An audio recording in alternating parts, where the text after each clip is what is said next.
To kick us off, I am Jenny Honeycutt. I'm our Assistant Director of Research Engagement and Educational Programming at the CHES Veterans Center, and I oversee our research component, the Military Service Knowledge Collaborative. This talk is part of our new initiative, the MSKC Research Chat Series, which is designed to essentially translate and disseminate research back into military veteran communities and to stakeholders who are interested in part of these types of projects to make sure we're sharing and we're disseminating. So this is our first talk of the spring semester, and we are excited today to hear from Dr. Hedda Meadan-Kaplansky. She is a professor in the Department of Special Education here on campus, and I understand that she has a team of researchers and scholars with her today that will be participating in the presentation. So just so everybody's informed, this is recorded and will be available on our YouTube channel for people to view in the months and years following. The whole time today is 45 minutes long, so we think the presentation will be around 30 to 40 minutes with some time for questions at the end. So please feel free to submit questions in the chat box as they come up, and we will get to those at the end, if not during the presentation. So thanks for being here, and then I will go ahead and hand it over. Thank you, and I think Michelle is going to share the screen. Well, we are excited to be here, and as Jenny just mentioned, we are a team we all work together. In our field, we cannot do any work just one person, so it's always a team, and everyone here worked on this project, and I'm excited to be here. I'm Hedda, faculty in special education, and I think the next slide we have pictures, so you can kind of connect between the picture of the people on the slide and the picture of the people on Zoom. And I don't know, do you want to introduce yourself, everyone? Maybe Robyn, you want to start by who you are and your title? Sure, I can start. I'm Robyn DiPietro-Wells, and I'm the program coordinator for the Military Families Learning Network Early Intervention team, and we are a grant program housed in the Special Education Department, and our aim is to produce web-based professional development for professionals in a variety of areas working with military families, and our small team focuses on early childhood and so early interventionists and early childhood special educators. And Robyn was kind of an inside voice from her experiences being military family with kids with disabilities, and kind of explain to us and kind of help us translate some of the information we got into understanding how it works. Right. Yeah, I left that part off. Sorry, Hedda. My husband was active duty for almost 13 years, and we have 4 children. And with a variety of disabilities and/or special needs. Thank you, Robyn. Michelle? Sure. Hi, everyone. My name is Michelle Sands, and I'm currently a doctoral candidate in the Department of Special Education. My focus of research is specifically alignment and continuity of practices between early childhood and elementary grade levels, but I do have a specific focus on family-centered practice. So thanks for having us today. Stacy?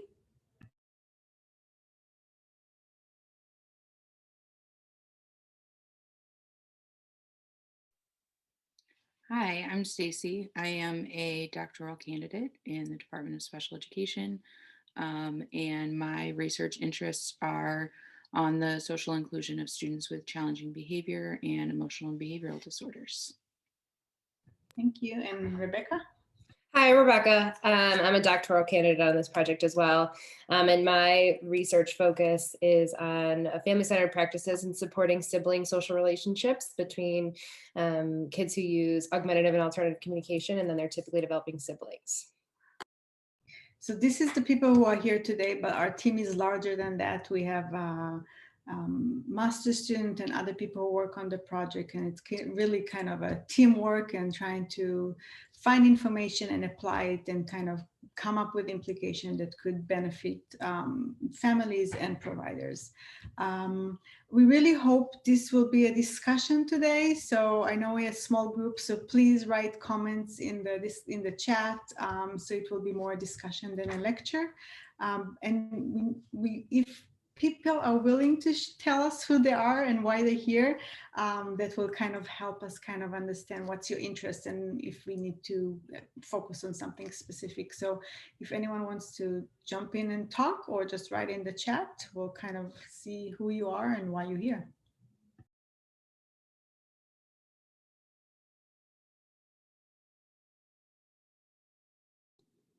Hello, everyone. I am Dustin Lang. I work at the CHES Veterans Center. I oversee our academic and career services. But really why I'm here today is just to learn more about what research you guys are doing specifically and just how that can relate to how we can help military families that we serve at the center. Thank you. Thank you. I'm Ingrid Wheeler. I'm an assistant director at the CHES Veterans Center, where I oversee behavioral health services. I'm also a licensed clinical social worker, so there are times that I definitely work with families. I grew up in the military, so I come from a military family. I have a child with a disability, so there's some relation of just hearing some of those experiences and just learning more about the topic specific to this population. Great, thanks. Hi, I'm Natalie. I work at CHES Veterans Center with Jenny in the MSKC. I'm a development assistant. I'm also a MSW student in the social work program with a concentration in mental health. And I'm also very interested in learning about this topic. I took social work with disability studies, and I thought it was really interesting, as well as, how it intersects with the veteran community. I'll be at the VA for my field placement, so this getting all the knowledge I possibly can. Okay, thank you. Anyone else wants to say something? You don't have to. I don't want to put anyone on the spot. Hello, my name is Reggie Alston. I'm a associate dean in the College of Applied Health Sciences and a professor in the Department of Kinesiology and Community Health. I also serve as the interim director of the CHES Veterans Center. So I'm glad to see that we have all of the students joining you today, Hedda. Yeah, of course. They lead everything, we follow. Exactly. It's exciting. Well, thank you for joining us. I know you are a busy man. And I think only Garrett, I don't know if you want to say anything or if you're there. he was just knocking on my door. He better say something. Yeah, you should say something. Hey, this is Garrett. I'm the outreach coordinator and student recruiter here at the center. But I deal with the students and with DoD institutions and with community colleges also. So I deal with the community engagement also. So if there's anything you guys need, just let me know. Yeah, so thank you, everyone. I think everyone mentioned Jenny started. So I think we're ready to start, right? Michelle, or is it Robyn? Is it to you now? I think it comes over to me. So, so this is just kind of a little agenda here of kind of where we're going to go from here. There's just a short introduction, and then we'll talk. I think Rebecca's going to take over for that second piece, and then we'll talk about the study as well as implications and next steps. So just as a general introduction, and some of you may be quite familiar with these numbers, but the 2018 Military Community Demographics Report, which the Department of Defense publishes each year, stated that there were more than 1.6 million military children throughout the Department of Defense. That would include, of course, active duty as well as reserve, guard, and other Department of Defense members. Let me pause for 1 second. I need to clear my voice. Okay, sorry, I wanted to spare you all from hearing me cough. So of this number, right, so there is about 1.3 million active duty military members, okay? So now we're just looking at the number of members that have children who are active duty, and almost 40% of them have children And so additionally, 42% of those children that we're talking about in that second box there are ages 0 to 5. There's also data related to the number of children with disabilities in military families, but it's not really quantifiable or available because there's no real way for us, they don't basically track or tally up those numbers defense for children and military families. However, in her 2014 keynote at a symposium on military connected children with special healthcare needs and their families, developmental behavioral pediatrician, Dr. Elizabeth Davis, she estimated that about 20% or more military connected children have special needs. This would be approximately 320,000 children in active duty, guard, and reserve families, because she didn't specify whether they were active duty, or she basically was very clear these were talking about across the Department of Defense. So we're looking at about 300,000. If that same percentage estimate were applied to this number of children in active duty military families, it could be said that in 2018, about 200,000 children in active duty military households may have disabilities or special healthcare needs. So it's also important to note who is responsible for providing early intervention services for eligible children in active duty families. In the continental US, this determination is based primarily on where the family lives. So whether they're on the military installation or whether they're within their local civilian community. And then it also matters whether or not there's available early intervention services at the installation. So eligible children with disabilities or delays in military families who live within the local community, and that is approximately 63% of military families live in the community near the installation they're stationed at. Those children are served by the local civilian educational agency in that community and not Department of Defense early intervention providers. So those children are served by your civilian early intervention providers, your civilian school systems, special education services, et cetera. They may be seen on post for other things, but for these educational pieces related to disability and special education, they're served by the local community if they live within the local community. If they live on the installation and there is early intervention services there, then that is the early intervention team that would provide services. But it varies based largely on where you live in the state. Overseas, it's a bit different because it's different OCONUS, but it's structured a bit differently. So it's critical that civilian early intervention professionals are also familiar with the unique needs, circumstances, and resources for military families. The larger the size of the installation near that civilian community, the more critical it is for those civilian providers to familiarize themselves with the military context. And so that kind of is what kind of sparked the rationale and the idea behind the value in doing this study. So now I think I pass it to Rebecca. Yes. Okay, so we started by doing a systematic literature review, and the purpose of this literature review was to examine the current literature related to the perceptions and or the experiences of active military members who have children with disabilities. And we know that families with disabilities are faced with unique experiences.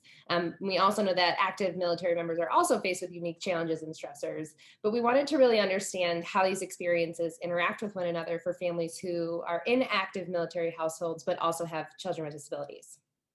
So in order to see what the current literature has found, we conducted a systematic literature review, and we reviewed over 600 articles. Majority of these were removed because when you use terms like disability and military, one of the exclusion criteria was that it was not focused on a military member having a disability, but rather the child having a disability in an active military family. And it was our first exclusion criteria. And then our second part was that it did not focus on families. So we narrowed it down to about 30 articles for a full text review. And our inclusion criteria included that it had to be an empirical study and published in a peer-reviewed journal. At least one of the parents had to be an active US military member at the time of the study. The child had to be diagnosed with disability and served under IDEA, birth through 21. and that the study had to focus on the experiences and perceptions of having a child with disability and being in the military. So this ended up with 12 articles. We had 5 qualitative articles and 7 quantitative articles, and we used the CEC, so the Council for Exceptional Children's Division of Research Guidelines, to complete a rigor analysis. Measures included, some of the different studies that we had, the measures included interviews, focus groups, questionnaires, and quasi-experimental designs. The Air Force, Army, Coast Guard, Marine Corps, and Navy were included in these studies. And the children's age ranged from 7 months to 21 years old, and all disability areas were included as well across all the different studies. So some of the findings included 2 main themes and associated categories emerged from this review. And to start, we had unique experiences of military families, and those related to relocation, deployment, and access to services. And then this second part of the themes that we saw were that unique needs of military families. And this was really around the resources and education, not only for the families, but also for the service providers that are working with families, networks of support. So thinking about how families, when they're relocating or when they're going through a deployment, or finding access to services, those experiences that they have, being able to find other family members who experience those same things. And then also being able to, the third category that arose was around improved professional support. So these professionals oftentimes, like Robyn had said, that they're a part of the community, and finding professional support around in the community that is familiar with the needs of specific military members can be a little bit more difficult, as expressed in a lot of the findings of the different studies. And these findings have led to the conclusions that while military families show high adaptability, that having a child with a disability increases the uniqueness, and that more training and support and services are needed. So in thinking about research, more practices can be put in place to support family and professional knowledge and experiences. Being able to identify and understand the in-depth experiences of these families can lead to future research about how to support and connect families with one another, but also with trained professionals to meet their specific and unique needs. And then when focusing on practice, it's important to improve experiences for military families, including ongoing training for professionals to increase their knowledge to better support military families who have children with disabilities, and also ongoing training and support for families to increase their knowledge and to support their social networks between different military families who have the same experiences. All right, so do you have any questions about just our quick summary of our literature review?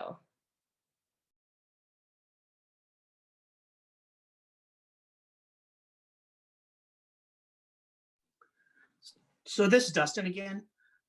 Just a question about when you were talking about the military installations, and if they didn't have resources for the children to be seen there, what did you find out, like why? Was it more just funding, or was there just other reasons that it could have been?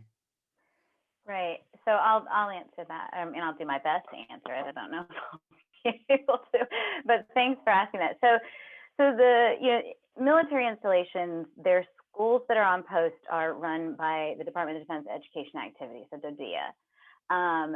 And then there is another I don't call it an organization, but the one responsible for early intervention services, which is your birth to 3 children with disabilities, is called, in the civilian environment, it's called early intervention. Then in the military context, it's called the Education Developmental Intervention Services, EDIS. And EDIS does not have a whole lot of offices on installations CONUS, so stateside. They have quite a few OCONUS, so overseas locations, in order to provide those EI services, so those services that children ages 0 to 3 with disabilities need. But stateside, they don't. And so if you live on the installation, that installation may or may not have early intervention services. But in which case, it's my understanding that then you would be eligible to receive services through the civilian agency. And that kind of does come up in later on when we talk about some of the participants in the focus groups and in the interviews.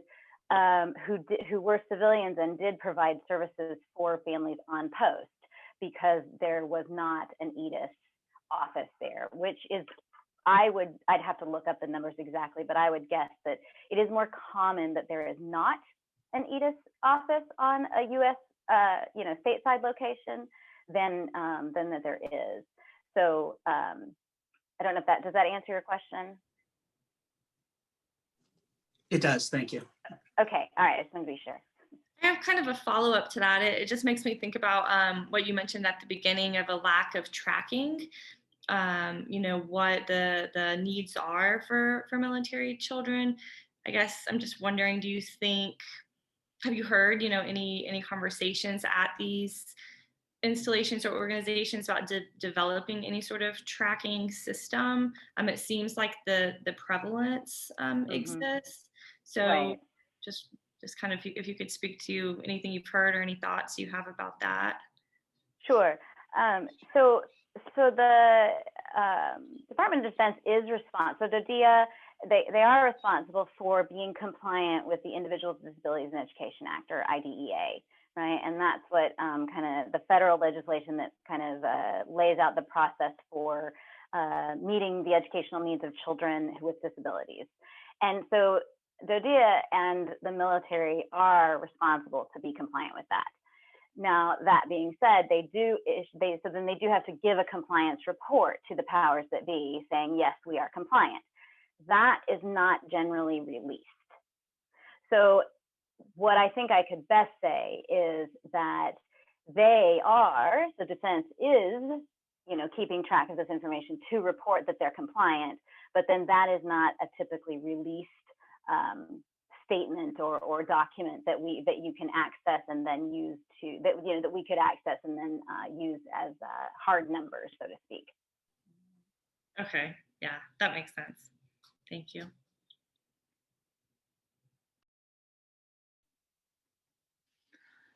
All right, so with the systematic review, we also conducted a qualitative study, and we'll go ahead and discuss the purpose of that, the methods, and the findings. So with the qualitative study, we had 3 research questions, which were, what are the unique needs and challenges of military families with young children with disabilities? How are these unique needs and challenges addressed by early intervention providers? And what recommendations do families and providers have to better support military families with young children with disabilities?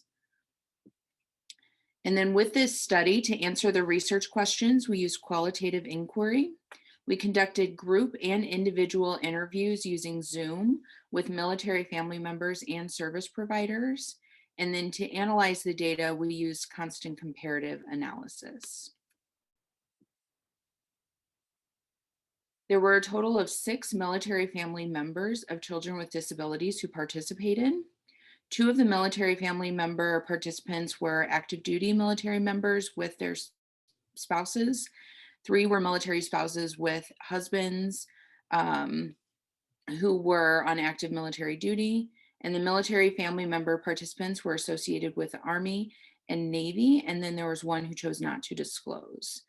5 of the military family member participants were between the ages of 25 and 39, and 1 was between 18 and 24. Their children with disabilities were between the ages of 2 months and 4 years and were diagnosed with various disabilities. The service providers who were included were all female. The majority reported having a graduate or professional degree, and the average years of experience among all participants was 10.8 years. They had various roles, including speech language pathologists, family resource coordinators, home visitors, primary service providers, early intervention teachers. We had 1 occupational therapist and a physical therapist.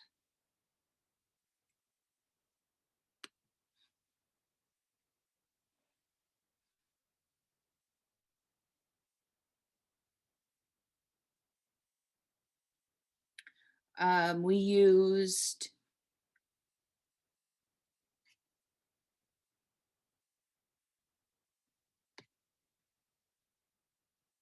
I don't have that slide.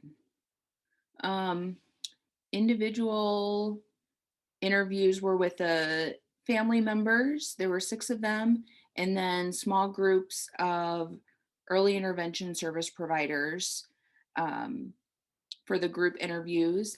And then the research team included a primary investigator with graduate student researchers, and a content expert, Robyn, was used as an insider voice throughout the investigative process. Okay, so let's talk a little bit about the findings. So themes pertaining to each of the research questions were identified within the interview data that we had. And so when asked about the needs and challenges that families and service providers kind of encountered when working together, we found that relocation was one of the needs or challenges that they faced.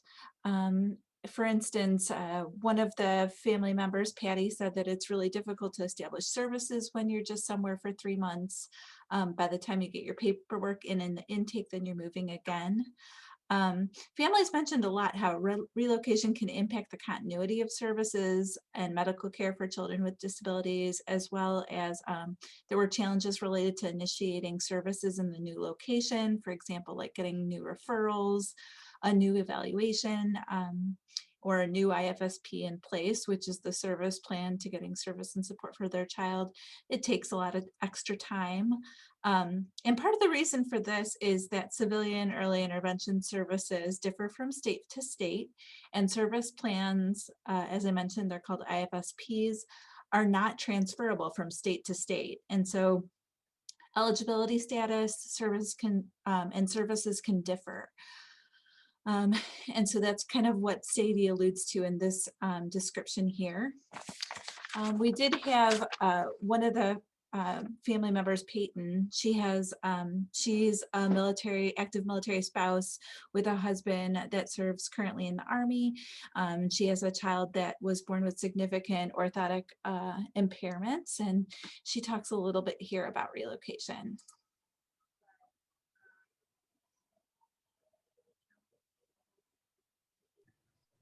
Michelle, we cannot hear. Oh, maybe because you're using your earphone. Oh, here, hold on real quick. Let me try that again. Sorry. Let's try that again. But it can be challenging, like I said, to move on to a new place, to make sure that that new place has adequate services. And then getting plugged in, it takes a while to make an appointment, then be seen, and then get evaluated for certain services to just get services started. And then the other side of that is that, you know, my son, I mean, while he's kind of like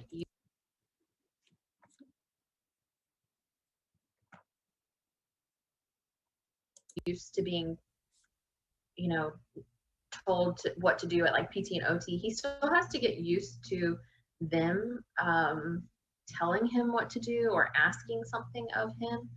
So that can be a little bit challenging. And just, you know, I mean, Google can tell you a lot of information, but sometimes it's hard to know, is this a good pediatrician's office who's going to help me get the resources that I need, that I know that my child needs, or help guide me in the right way that, like, you know, maybe I don't know what this city has, or like when we moved here, the pediatrician was just not familiar with a lot of the care that my son needed. And so I needed to ask them for all the referrals that he needed. So it's just kind of challenging to have to start over. Another challenge or unique need that we found that military families may have is related to deployment. And while military family members that we interviewed didn't discuss needs specifically that they've had related to deployment as often as the service providers talked a little bit about. Both did share, though, how deployment can impact military family members and their children with disabilities. So Samantha describes as a service provider that, you know, there's a change in family dynamics, and those can have impacts on you know, the parent as well as the child at home. And then Phoebe, who is a military family member herself, talked a little bit about how when her husband is deployed, it's a struggle for him because he feels out of the loop. And for her, it's exhausting because she's feels a little overwhelmed with the appointments that she has to keep up and be able to address all of her children's needs kind of on her own. And then our final kind of unique need that we found within the data was related to service delivery. And so military family members as well as service providers discussed the need for things like flexible and flexible scheduling for appointments and for services, because they have their schedules are very busy, on top of the fact that many children with disabilities have multiple providers where they have a lot of appointments often. So also logistics and location of services can be a little challenging. We found that service providers, there was a couple service providers that mentioned that for families who live on base, they struggled with having base access. And so this is a little bit about Patty, who was a military family member who was having that struggle with her service provider because she had to get a special pass every time the provider needed to come make a visit, because they did visits at home. Similarly, the families talked a little bit about limited access and knowledge. So because the early intervention services and programming typically occur within a civilian, are provided via civilian services and not necessarily on base, there is a little bit of a disconnect. They noted a disconnect in knowledge. Base services didn't necessarily, base medical services didn't necessarily always provide them with information about early intervention. And then also if they were connected to early intervention sometimes didn't have a lot of knowledge about the military programming available to them. So things that they found really helpful were things related to evidence-based practices. So things that we already know as an early childhood field are good for all children and families. And some of these related to coaching, use of coaching practices, things related to interdisciplinary teaming, and also high quality medical services and support. So those are all, were all found to be helpful as described by active military family members and service providers. Also flexible service delivery and support is really helpful. As we kind of talked before, that was a need, but they found that when it was given, it was really helpful. Similarly, a sensitivity and even an awareness of military characteristics or the military lifestyle was really found to be helpful for active military family members, as well as support systems that were based on trusting relationships, especially when families have limited support systems within the proximity to them. So those were things that they found to be really, really helpful. And this is Patty. She's going to talk a little bit about what was really helpful to her and her experience. Oops. I've ever had, and she did a great job of making me feel empowered. She would give me, I was a lot of times feeling very lost with him, and I felt like I had just gone through everything that I could possibly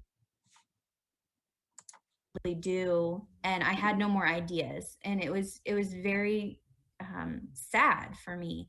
And she would give me these ideas and really empower me that I could do them, and give me the tools that I needed to be able to parent my child, instead of just coming in and saying or just doing things in front of me. She handed me those tools to be able to work with him and be able to make a bond and feel like a good mom instead of a failure all the time. And she would also highlight the things we were doing right.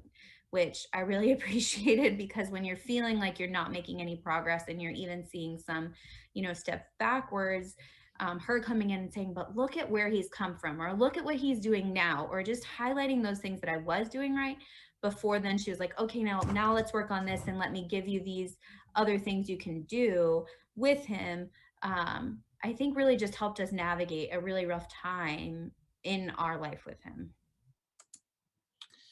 So the recommendations that the active military family members and service providers that we interviewed provided to us were a lot of discussion about more streamlined relocation process for families who have children with disabilities, just to kind of address some of the hurdles that they discussed, as well as making sure that there's communication between those services, and addressing kind of the need in terms of like that lack of transferability for the service plans from state to state. They also talked a lot about expansion of collaboration with base support. So again, making sure that, is there a way for us to establish more communication and collaboration so that both civilian services as well as base services understand what's available, and to better coordinate referral processes and address issues like base access, for instance. And then finally, service provider access to professional development. And the service providers themselves talked a lot about this idea for like a military 101 professional development. And so Hedda's going to talk a little bit about that and expand on that idea in the next couple of slides, but first she's going to describe the limitations of our study. And I know we have limited time, so I'll go fast over that. As any study that we are conducting, we have limitation. Of course, this was a qualitative study and we have limited number of participants. Participants were not diet, so we didn't interview a parent and the service provider that work with them, which could give us more comprehensive information. So this was a limitation. We didn't have the same number of caregivers and providers. We only included people from the Navy and the Army, so we didn't include all branches. And of course, we didn't verify the data, which is not the purpose. We really want to know the perception and experiences. So the limitation kind of lead to the implication, which is the next slide. And I think one thing that we need to emphasize that a lot of the experiences that parents and providers told us during these interviews are very similar to experience that other people who have young kids with disability have. And we really try to highlight what's unique about military families, because they are unique and they have unique experiences and unique contexts that really need to be kind of considered. So implication kind of related very to the discussion that Michelle just kind of talked about, the recommendation. We need additional collaboration between the base program and civilian early intervention. And again, our focus here was early intervention, which is 0 to 3 years old, which is a very specific age group, and that's kind of what we focus on. Investigation into the existing and successful collaboration. We asked providers what was helpful, what did you use that was kind of effective. We asked the same thing in parents and kind of build on that. Exploration into the opportunity. Robyn talked about it at the beginning of the discussion. And the biggest thing kind of came out, something that we could have an impact on, is service provider need training, as Michelle called it, one-on-one training on military life. And I think that's kind of leads to our next step and what's the next phase of our study and what we're working on right now. We are developing, and I don't know, Michelle, we didn't call it like that, but we can do 101, kind of course, and it's 3 20-minute modules. It will be online. It will be including information about military life, about resources, about some evidence-based practices. It's going to include video clip of parents talking about their experiences and what they found unique and what could be helpful for them. So it will be online for service providers. There's a lot of information going into that. Everyone's working really hard on this. We conducted a few interviews that will be included in it, and hopefully by the end of the semester, this will be ready. And we're also hoping to conduct some kind of effectiveness or kind of usefulness of this module by interviewing providers and parents about what they think about this kind of module, and working with Robyn and the Military Family Network, kind of thinking how we can disseminate that and make sure that people who are working with military families with young kids with disability have access to that and have more knowledge going into working with these families. I think that's all we have, and we're hoping that in the next 3.5 minutes, people will have questions or kind of ideas where we can go from here, and comments and anything else. Thank you, Hedda, and the rest of you. This was a great presentation. I definitely learned a lot. I love that you all are developing this, training module. I think that there's a really significant need for it, and that it'll be really beneficial. I'm wondering, have you all thought about or explored offering continuing education units to providers that would potentially enroll in or take these trainings as a sort of incentive or motivator for providers? That's something we've discussed in different ways at the CHES Center. I was just wondering if you all had thought about that. I don't know if we discuss it specifically, but I know I worked with Robyn, and in other training that we've done, we did offer CUs, and it's very, very individual for each state and for each professional. So for BCBA, for example, board certified behavior analysts, that some of us are, it's specific CUs, and then for EI it's specific, and then SLPs and OT. So it's very specific, and Robyn has much more knowledge and experience working with all these states and kind of organization to do that. But we can definitely discuss that, because I know this is something that help bring more people into that training. It's a good idea. Thank you. Yeah, it's definitely something that can be done. As Hedda mentioned, I do it for everything that we offer through the other project that I work on. And it helps largely because the agency responsible for doing continuing ed for early interventionists in the state of Illinois, that program is a part of the SPED department here at U of I. So there's this natural built-in collaboration and partnership, as well as with the Council on Teacher Education within the College of Education here at U of I, and the Illinois State Board of Ed. So with COTE and ISB, there's the ability to get things approved for PD credits, or CE credits, excuse me, for teachers in Illinois. And then that sometimes lends itself to making these kinds of things available for other credits in other states. But as Hedda mentioned, it is very individualized per state and system. But I've spent a lot of time in the last 6 years fostering those relationships, so it's definitely something that's possible. Yeah. Hedda, you noted that only 2 branches were used in the study. I'm curious to know from you and your team if the other branches would have made a difference, a huge difference in terms of your findings. Also, I'm curious to hear from Dustin and Garrett and others, their thoughts about the branches as it relates to children with disabilities, and whether you know of one branch that does a better job than another. And so I'm sorry, Hedda, so go ahead. No, I would just say that we need to remember this all happened when pandemic hit us. So we had trouble with recruitment, and we took everyone who was willing to talk with us. But I don't know the answer if it will be different, and I would love to know the answer. So if Dustin or Garrett or Robyn knows more, we would love to explore that further. What is Jenny and Ingrid? I mean, what branches did you do? The Army and Navy, you said? Yes. And those are the two, those are 2 of the larger branches. If you go to the, and the Navy would encompass the Marine Corps. You're getting 3 branches if you encompass the Marine Corps with the Navy. Air Force, Coast Guard is the smallest. We have police forces larger than the Coast Guard, like the NYPD is much larger than the, so they got, I think, as a study, they did pretty well because they grabbed the 2 largest batches of apples and surveyed those. But I mean, in terms of services provided by the branches or support. Well, everyone knows Coast Guard's better. I guess my first thought when I was hearing the difference of the branches, I was just thinking of less of the branches and more of where the installation is. Yeah.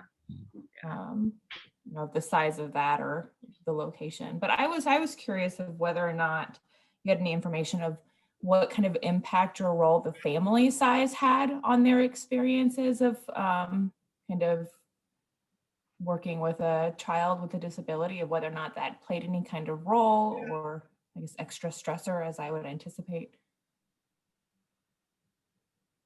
Yeah, I don't know if someone else want to jump.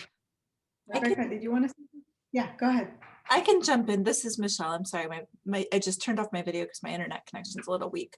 But if you look at the participants that we had, we did have individuals who only had one child with a disability in the family, or in one child period.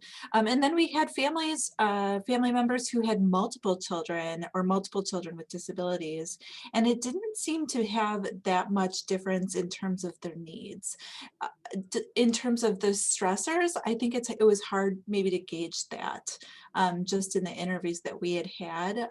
Maybe if we did a little bit more of a follow-up or did some in-depth conversations with them about that specifically, I think we might have found a little bit different of maybe more differences, but that would be definitely something that we could look a little bit closer at.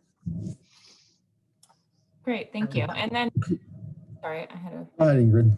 I just want to mention that when you're talking about stress, I know we have a lot of literature about stress level in general of families with young kids with disability, and we have research that show that military family have more stressor because they have more, unique experience. But with number, like, we can do use the parent stress index, the PSI, and kind of, you're talking more about quantitative numbers. And I think in order to really compare stress level of, families, civilian family versus military families, we really need to have more data to compare that. But qualitatively, they talk about stress in general, but also unique stress we don't see with other families. Thank you. And then I was just also curious of whether you thought in terms of a response of like a module that would be specific for the families, of helping them kind of learn to navigate that system of early intervention. Robyn, do you want to talk a little bit about the modules that are coming up for you guys? The advocacy ones? Yeah. Mm-hmm. Yeah. Yeah. So we launched my project, the Military Families Learning Network, the early intervention piece of it, we launched a web-based module this past fall that is full of information about EI, special education services, and it both covers the federal legislation as well as the military components to that, right? So there's 4 units. One of those units specifically addresses DODIA, EDIS, their processes. And then the others talk largely about the federal legislation. And we chose to cover it as federally because each state has some autonomy to implement IDEA in certain ways. They can do more than what's in IDEA, but they have to do at least what's in the federal legislation. So rather than try to cover 50 states, right, we went with covering the federal legislation, saying this is what they must at least do. And then we do give some strategies for working with families to promote their advocacy efforts. And the audience for it, while the audience is aimed at providers and professionals, the content is accessible and available, and I would say also accessible both in that it's online and they can get to it, but also understandable for families as well. So it's web-based and it's free and it's wide open, but there is that available that families or providers could access. So I think that provides some with that might be a opportune, I guess, resource for family members who may not be as familiar with some of the services that are available to them that are related to those from IDEA, as mandated by IDEA. But I think, we as a team did a lot of discussion about how can we provide additional support to families who are active military families who have children with disabilities. And part of, I think, the challenge is we had a really hard time locating or identifying families for this study alone. So next steps in terms of like being able to work with that particular group and take another step forward was kind of a challenge for us. But if anyone has ideas on how we can do a better job of identifying those families, we'd love to hear that. That being said, that's something that's been found actually in other findings as well beyond our research. And that's not, I think it's safe to say we can kind of generalize that in terms of military veteran communities and populations at large in terms of engaging with research has been, a challenge, and finding, entry points or ways to form relationships with organizations that are essentially gatekeeping where these communities are at is, part of what we're consistently, working on and developing relationships for those reasons at the Ches Veteran Center. So that's something I think, we can continue on our part and staff at the center to think about. And then to kind of wrap it up here, just wanted to make sure I noted that when you all get these modules developed, please be sure to share them with us. We want to make sure that we disseminate them through our networks and make sure they're available to all of our military connected students on campus. And then lastly, I just wanted to kind of give some kudos to the partnership here. This seed grant program really is developed to incubate sustainable partnerships and relationships for the purpose of developing projects like this. And I think you all have really exemplified how powerful those partnerships can be, how much of a difference they can make in projects, and how they can really lead to impact in the community. So just want to say thank you for this work. It's very exciting, and I think it's got a lot of potential. So, as always, feel free to reach out to me for a resource. And then anybody that has any follow-up questions, you could send them to me or to Hedda, and we'll get those answered. Otherwise, as I mentioned at the beginning, the video and recording of this will be available on YouTube, and we'll share that as well. So thank you again, everybody. Thanks for tuning in. Yeah, great job. Great job. And thank you. Yeah, have a great rest of your day. Bye.